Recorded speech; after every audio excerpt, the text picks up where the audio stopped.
And can we please say that the first show on the Demon Hunter Tour, June the 14th, 2006 in Portland, Oregon, at Rock and Roll Pizza is officially sold out, and there's a whole block, a block long outside of kids trying to get in that can't. People are asking about scalping tickets. The Undying tour is our first tour since the Triptych. It's been phenomenal so far. A lot of good shows, a lot of kids coming out. All the shows have been packed, the kids have been awesome. Demon Hunter fans are beyond excited about the band, about the tour, about everything we do, which is a huge blessing. We felt better than we ever have by far, and it's just turning out to be everything we could have hoped for. All right, here we are in Sacramento, California, and just June 15th, and look at this line. And it's another sellout. So far, so good.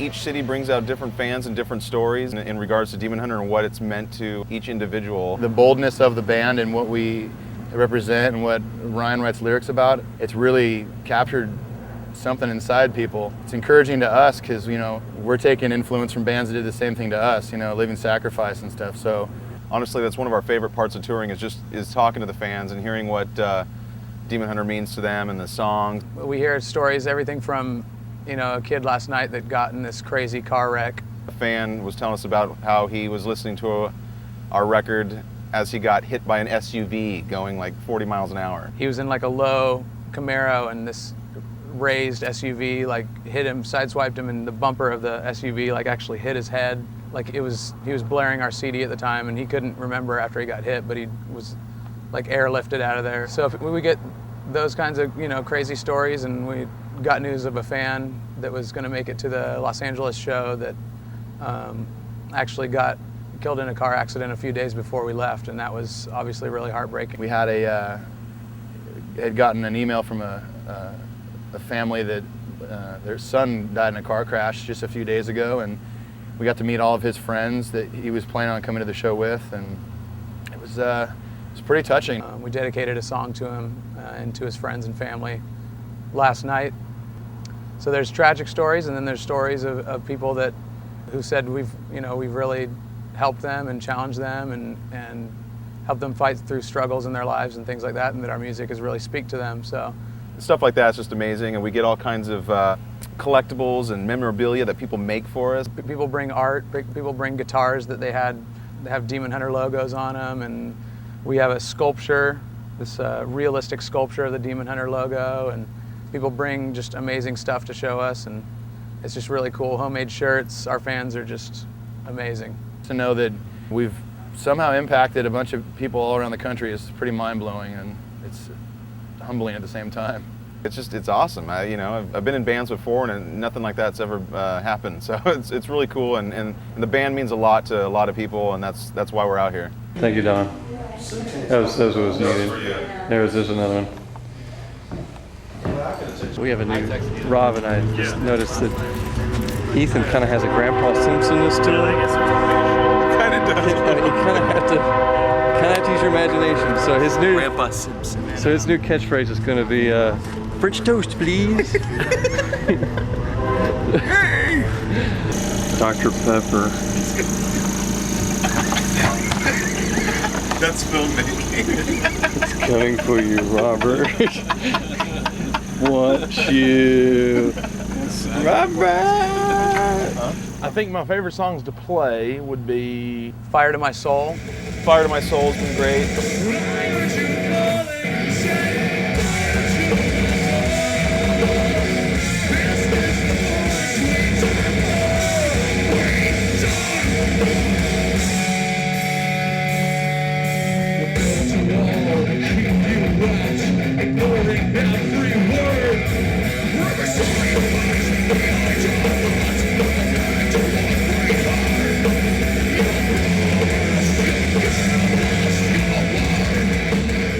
Not I.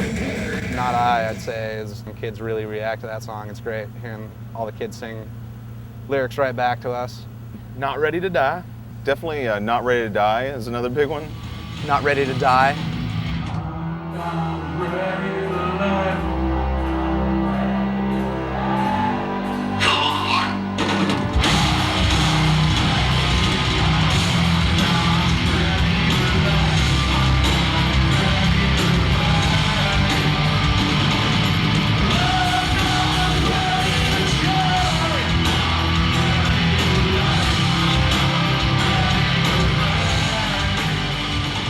Ribcage would have to be, just because I get to do an artificial harmonic in it. For all you guitar players, that's totally nerdy, but it's fun. Ribcage probably. And Soldier Song. Soldier Song, hands down. That's where you'll easily see the biggest circle pit of the night, which is always fun to watch from up above. All right, I know it's a little bit warm in here, but if I could see a little bit of movement on this part, that would help out. We give you some energy, you get back, you ready? Go! I'm gonna count to 4. I wanna see something like this. 1, 2, 3, 4. Counting over the tables and watch them. I love playing the Soldier Song. That's probably, I'm sure everyone else said it and I'm sounding like a broken record, but obviously it's awesome to give something back to all the troops out there and all the people that are risking their lives for the freedom that we have, so I can stand here today and profess Jesus Christ or talk about anything I want. It's all because of those people risking their lives and standing up for freedom. Definitely Undying. Infected. Maybe Through the Black or Heartstrings. Heartstrings is always a crowd favorite. We didn't play I Played Dead on the Summer of Darkness tour, but we decided to play it this time because we all love it. I think Screams of the Undead off of our first album would have to be my favorite, because I just get to play crazy chords and make noise with my guitar and not really think about what I'm playing. And if I mess up, you can't tell. Kids just, they know all the words, and you see, from the kids in the front to the kids in the back singing every single word, and it's an amazing feeling. And all the shows so far have been sold out, and that's a huge blessing. Today we're in San Diego, California at the world famous Soma. So far we've successfully conquered 3 cities, and the keys to success that I'd like to share to everyone watching this, what's gotten me this far in my own life, is number 1, change what you eat. I'm constantly changing what I eat, constantly. In fact, today I had a salad. The day before, hamburger. Number 2, if you look good, you feel good. It's direct reflection. Change what you eat, you look good, you feel good. Number 3, let's recap again. Change what you eat. If you look good, you feel good. Number 3, if you look good, you feel good, so look out. I actually had something to do with Ethan being in the band, just because I was like the little bird in Don and Ryan's ear, like, hey, if anybody ever leaves, we totally should get Ethan. There was a slot that needed to be filled, and Ethan was like our first choice. Ethan's awesome. He's just about the nicest guy in the world, super funny, and aside from just personality, his stage presence and his playing is spot on every night. I think he adds a lot with the background vocals, which we've dabbled with a tiny bit in the past, but never really went full force with, and I think that adds a lot. Ethan's just like one of those guys, like he's probably as good, if not a better drummer than me.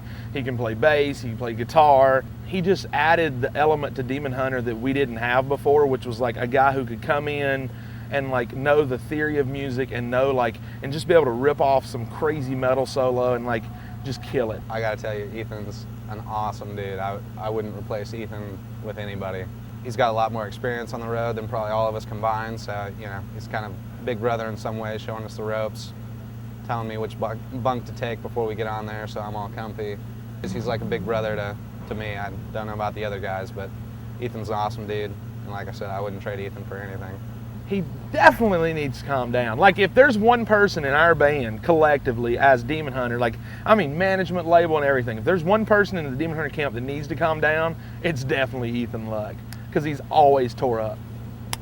Definitely. One of my favorite dudes, to be honest with you, and we're having a blast with him on tour, and we had a blast making the triptych. He just adds that element to Demon Hunter that kind of puts us in up there, I guess you could say, into another category. Ethan's just that guy. Ethan's that guy, and that you find occasionally who can just pretty much do anything musically he wants to do, and he just does it, and you just sit back and kind of get frustrated with yourself because you can't be like Ethan, pretty much. Free ticket. But that's Father's Day, right? Demon Hunter is the hot topic. Just doing a little shopping for the show tonight. Oh yeah. Oh, look at. I had this unzipped with this. It's almost too metal.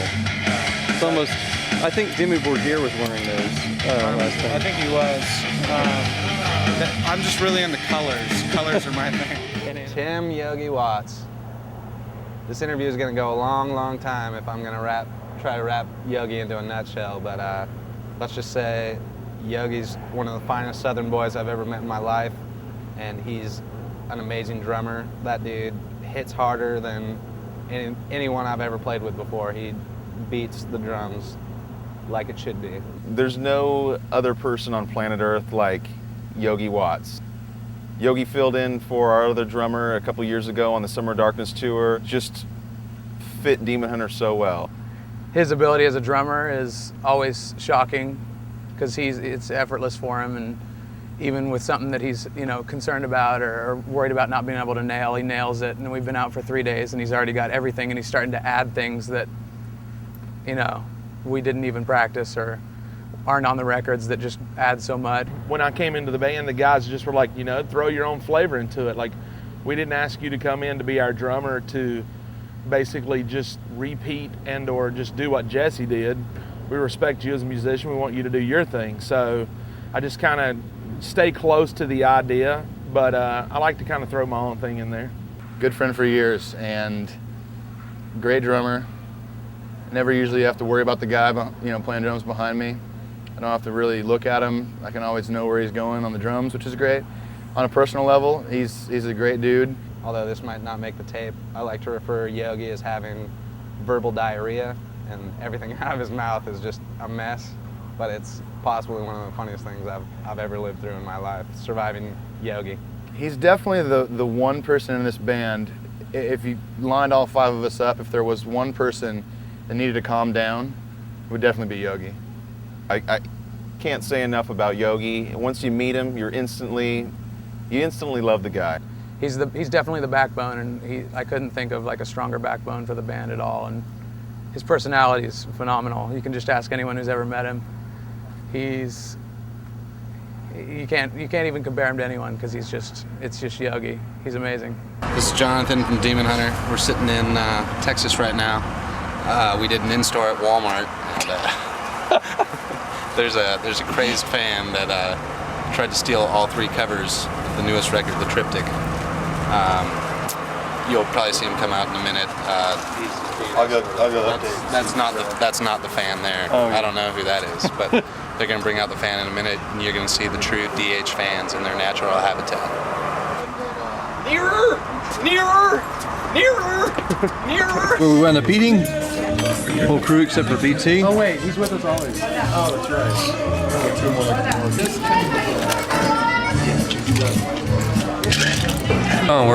right. John, where are we? We're down here in Tijuana, Mexico. No. Oh, what part of Mexico are we in? We're actually not in Mexico.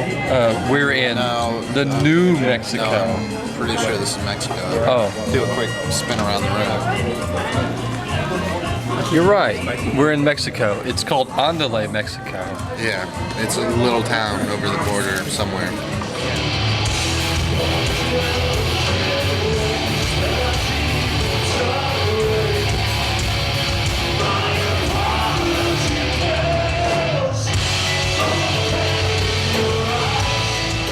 Let's see it.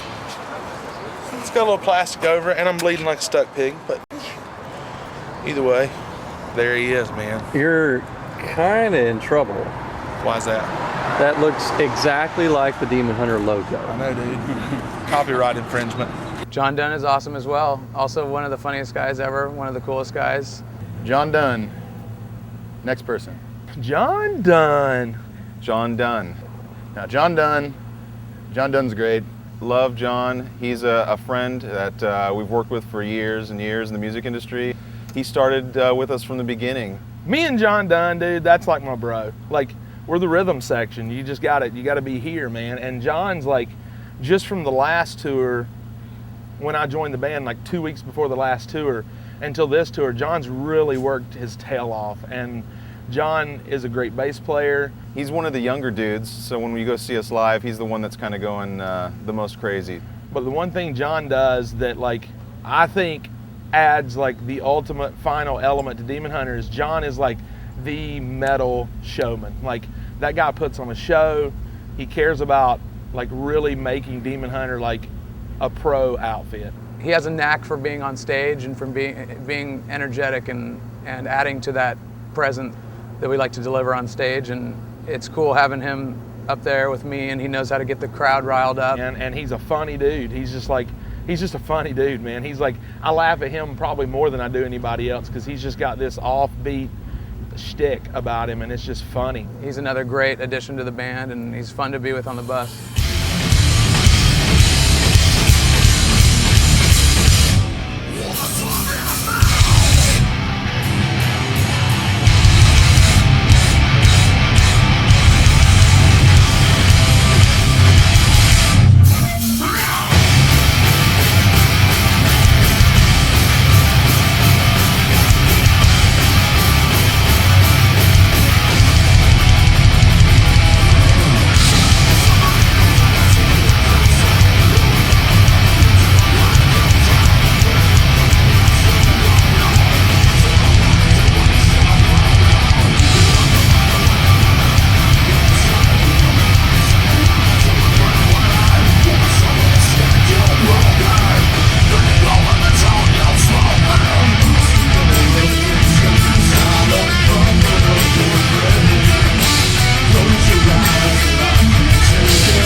Hello, Steve Stemmick's camera.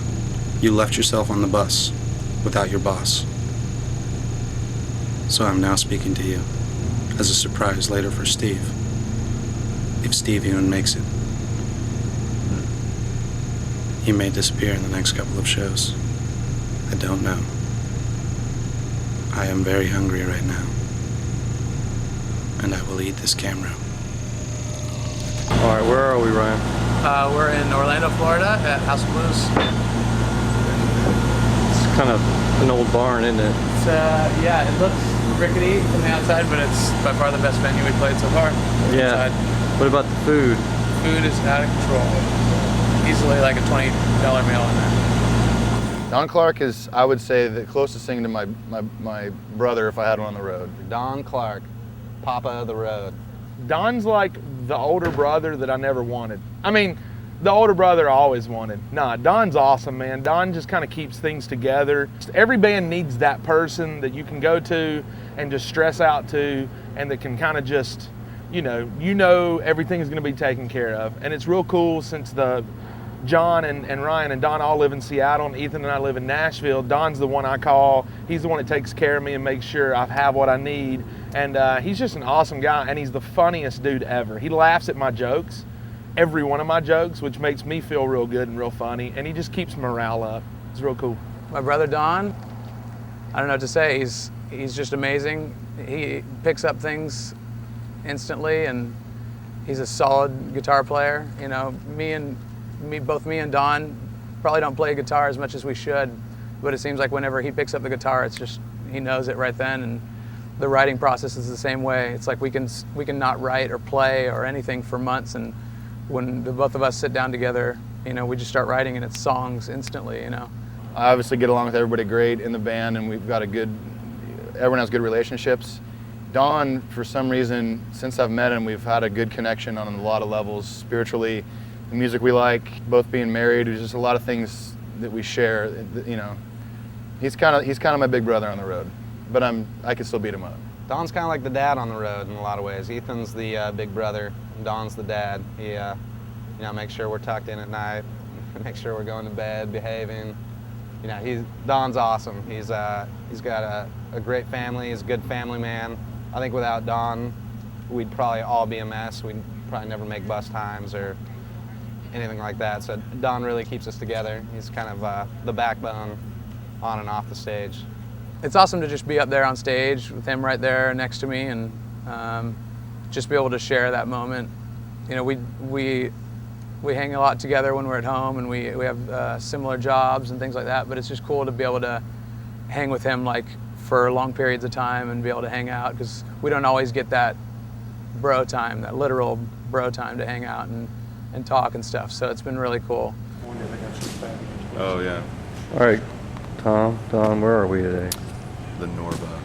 We're in the town or Norfolk, Virginia. You got it. Norfolk, Virginia, the very famous Norva nightclub. Don, Yes. that may be the worst drum riser ever. Uh-oh. I scored the two most ultimate shirts you could possibly have. Where'd you get the You're hat? about to see them. I got a Hot Topic, $4. That's a good hat. It is. I love it. I've been wanting one forever. Here's Ethan right there, asking the postman why he can't have his mail now. I know I live in Nashville. I don't care.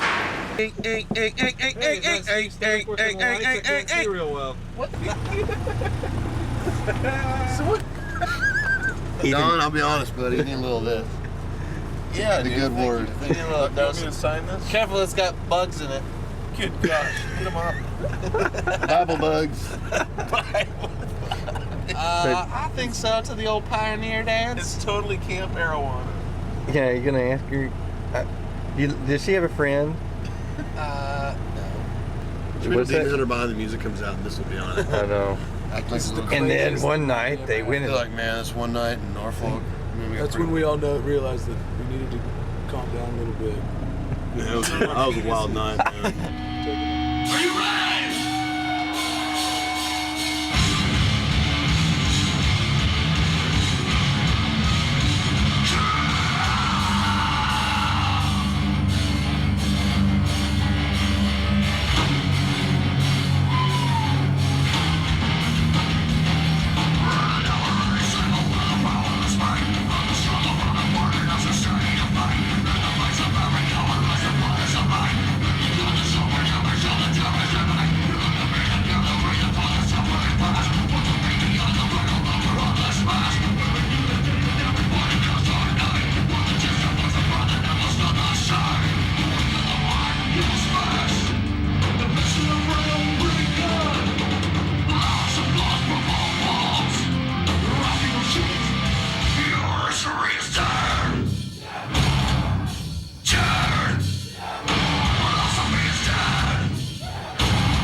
Ryan Clark, probably the most talented person I know. My brother, my little brother. Yeah, I mean, Demon Hunter's not Demon Hunter without Ryan. Ryan Clark's a little bit soft-spoken, as I'm sure you can tell by the DVDs.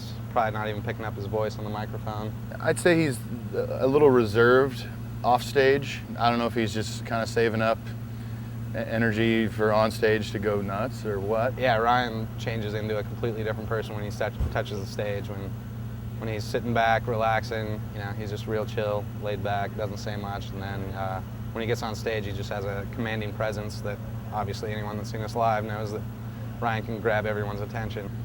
Before I'd met him, you see the pictures and you think, dude, this guy's got to be intense and mean and just like really just focused. And he's all those things except for the mean part. But he's just real laid back, man. He's a real caring person, and he commands a stage like nobody I've seen. He's such a powerful force up there on stage, and I can see the kids just looking at each other and just getting stoked that this guy is singing these songs. Ryan's a great guy, incredibly talented. You know, he's been blessed with more talent than almost anyone I know, both from graphic design, music, just everything he does. He's just incredibly talented, and the Lord's blessed him. The guy's an outstanding musician, plays guitar great. I think he writes some of the best metal songs that anybody writes. Talented designer, great vocalist. You know, he gets excited about the little things, which is a good trait I like about him. He's a good dude. I think I'll be his friend for a while. This is the world's ugliest ski boats. We had a fan say without a shadow of a doubt, with a huge long preface to his compliment, basically saying that we were the next Metallica, which in my heart of hearts I've always felt that we were. So that was great. The confirmation from a guy that He's in the know. He's in the know. Do you have that Testament record on your shirt? Okay, got off the bus today and we really made a wrong turn. Coming out of North Carolina, Tom took a left and we wound up in Taiwan.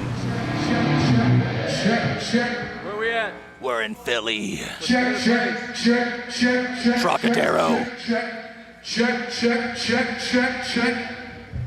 These tears we spill. Hello, Ethan. What y'all doing up there, man? Y'all look tiny down there. Grace Kelly just went in that building to stop Lars Thorwald. Say what? Never mind, it was a Hitchcock reference. I knew nobody get it.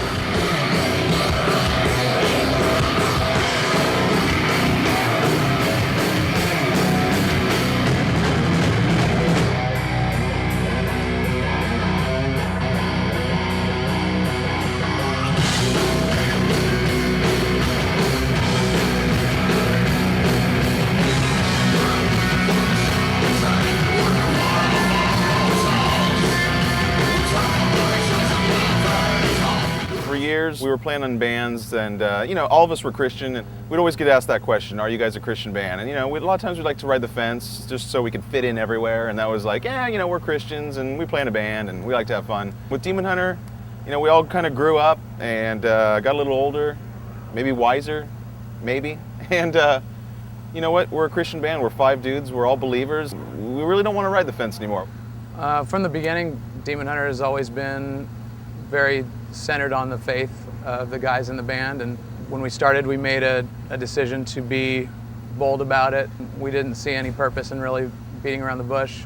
I mean, we're definitely a Christian band. We're definitely all Christians. We're all believers. From the minute we started saying that, it's like we got more respect even from in those other bands, and it was exciting, and so we make no bones about it. Demon Hunter's incredibly faith-based. Everyone in the band's a professing Christian, and I'm just blessed to be in a band with these great brothers. And it can be rare to say these days, especially in metal, because you've got a lot of, bands that might have a cool factor or, we're Christians in a band kind of attitude. And there's no shame in what we believe in. I mean, if we were embarrassed of it, then there wouldn't be any sense in believing in it. So, why not tell people about it? A lot of people say, well, bands can't be Christian, and we could argue that all day long, that an entity of a band can't be a Christian thing. But We're 5 dudes that all believe in Christ, and so we're a Christian band.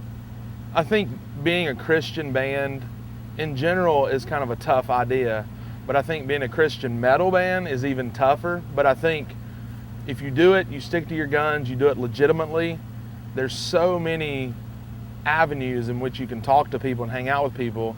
It's just great to be able to talk to kids each night and encourage them.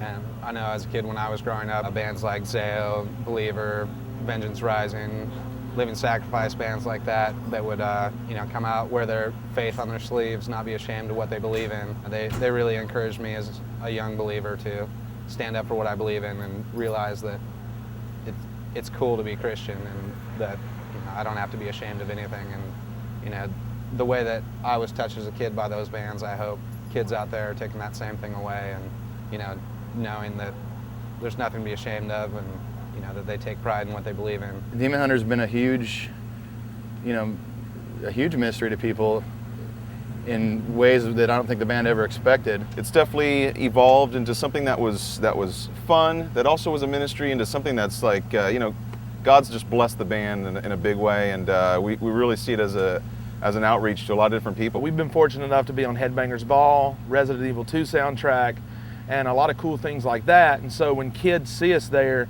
they don't know we're a Christian band, and it's like we're legit to those kids all of a sudden. And because there's real stigmatism behind a lot of times Christian bands not being maybe as talented or as legitimate as some of the mainstream bands, but I think when they see us and they see the production we put on and how much we care about the music and then care about just our art, it definitely impresses people, which opens up a window for you to be able to talk to them about Christ and really just share and show them that like Christians are cool people too, that like can totally like lay it out on the line with metal, dude, and just rock it out. Being able to talk to kids after the show, we've heard some amazing testimonies, and the people that come out and see the shows that aren't believers every night before we play. I make it a point to try to pray for each person's heart out there that maybe is on the fence or maybe has never even heard it before. Being able to talk to those people and share my faith and my testimony is, in my opinion, the most important thing in the band.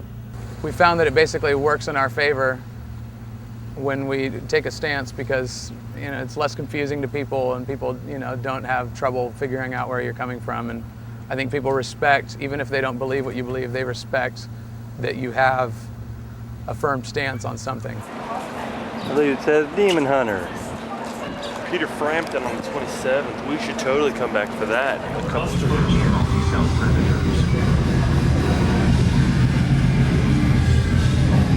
I gotta say, I do appreciate the Demon Hunter made out of vegetables. You're supposed to be dead. What's up with that? So they're not? I think people just want me to be dead. You're the one that just told Watch you. Dude, I was joking. You gotta throw out the healthy banter. Dude, get off my case. You stay on my back. You just sit on when I'm gonna freaking rip balls. You can watch it or you can see it. You can watch it or you don't have to. Let him see it.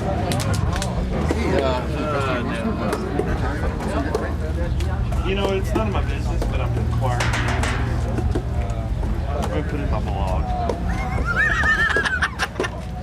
Yes, Nick has a I blog. think it's more the perception that you think people are looking at you than it is people are actually It looking. is No, not.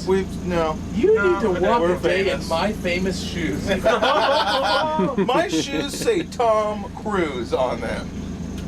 They don't? No, I thought What? they said like Converse. No, they say Vans. Oh, I thought they sorry. said Vans. Or something. Oh, I just hit myself in the nuts. That sucked. Oh. I've never done anything like that in my life. That hurt so bad. I've just clung to heavy music from a really young age.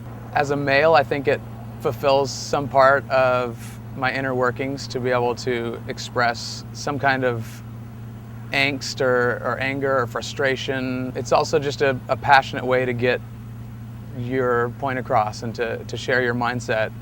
You know, it's not every song is about something that I detest or something that's, you know, a problem that I have with someone or myself or anything like that. Some songs are very positive, but it's all about the heart behind it. And heavy music is a great platform for something really heavy-hearted. Even though that's hard for a lot of people to understand, I think young people really cling to it because it rings a little truer when you're able to put some backbone into it.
Lift 7 wounds and find true strength to keep we're gonna find a way to stop it before it's time. It's running through my veins, right to my heart. Never thought of something everyone could say.